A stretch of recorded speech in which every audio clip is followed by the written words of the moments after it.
We're wandering with St. Blaise, who died in 316. His feast day is February 3rd, and he is the patron saint of animals, pets, veterinarians, and throat ailments. Blaise had just become a bishop when the Roman governor, Agricola, gave orders that all the Christians who could be found should be rounded up and fed to wild beasts.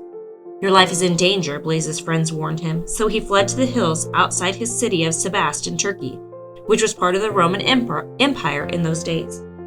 Blaise lived in a cave where all the wild beasts would come to him for help. He'd been a doctor before he became a bishop, and he gave the animals herbs to eat if they were sick and bound up their sores if they were wounded. As the local people noticed Blaise's healing power, farmers even began to sneak into the woods to ask for his help with their sick animals.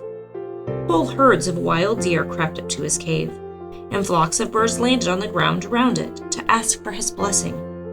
One day, Agricola's hunters were out in the forest, looking for wild beasts to capture and take back to eat Christians in the amphitheater.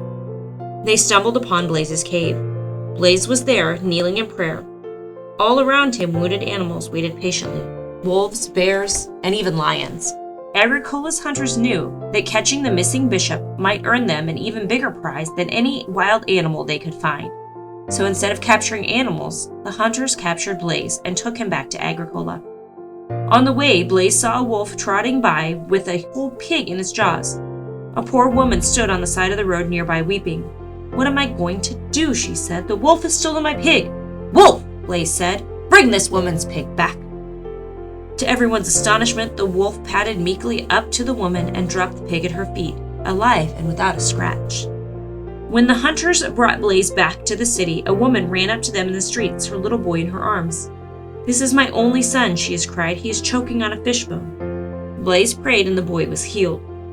When the hunters led Blaise into Agricola's court and told Agricola those stories, Agricola was amazed.